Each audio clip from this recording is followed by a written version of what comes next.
J'ai un petit peu retrouvé ma tête parce qu'après avoir fait l'Alhambra et la Mezquita de Córdoba, la Mezquita cathédrale, je voudrais quand même faire un petit point sur un peu l'histoire de l'art. Alors effectivement, là, on a un art qui est véritablement axé sur El Rey Moro. El Rey Moro, c'est ce qui marque sur le mur. Véritablement axé sur la judería et les morts. Mais si vous regardez l'art méditerranéen, notamment à Malte, vous pouvez constater que l'art catholique, si on peut dire ça comme ça, s'est édifié sur l'art musulman. Alors, si vous lisez la littérature arabe, vous constatez que la littérature arabe a un art particulier, très particulier.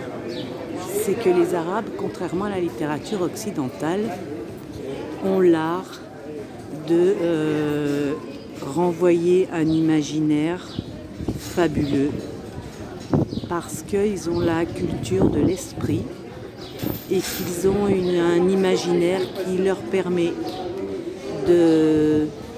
d'imager les couleurs de l'esprit, notamment quand vous lisez Fatima Mernissi, La vie de Harem, ou bien quand vous lisez les contes des 1001 nuits, les Arabes ont l'art de imager et de nous faire ressentir l'esprit des couleurs, l'esprit de la beauté, contrairement aux contes de fées occidentales par exemple, les contes de fées occidentaux qui, eux, par contre, sont beaucoup plus réalistes, beaucoup plus basés sur l'éducation, par exemple. En gros, parce que l'art de l'esprit, c'est une éducation aussi. Ce que je veux vous dire, c'est que, par exemple, là, vous regardez à Malte, ou bien même à Marseille, la cathédrale de Marseille, vous constatez que les constructions catholiques se sont édifiées au-dessus de constructions arabes. Ce que je veux vous expliquer là, c'est que dans l'art, on peut constater que les Arabes ont l'art de remplir le vide en matérialisant par l'image le vide, de remplir le vide d'esprit et de retranscrire les fantasmes, les rêves. Ils ont l'art de matérialiser le rêve. Et pour moi, Malte, par exemple, est très représentatif de ce type de retranscription matérielle. Et on le retrouve dans la littérature telle que les contes des 1001 nuits. Est-ce que j'arrive à bien m'expliquer? Parce que je suis en train de réfléchir à ce que je vous explique.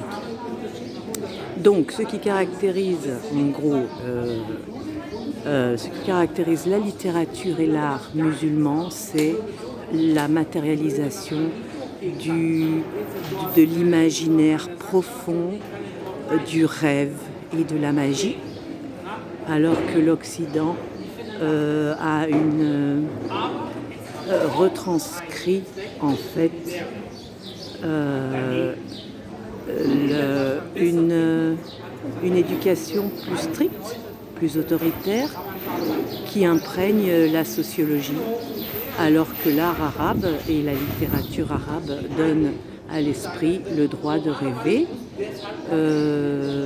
de l'évasion de l'esprit, de l'évasion des fantasmes, des rêves, de la magie.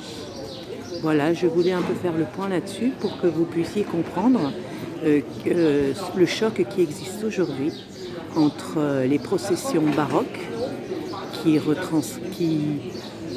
nous renvoient l'image de la douleur, l'image de la crucifixion, et l'art mauresque tel que la Mezquita cathédrale ou l'Alhambra qui retranscrit décrivent, qui renvoient, qui nous transfèrent l'image des rêves de la beauté.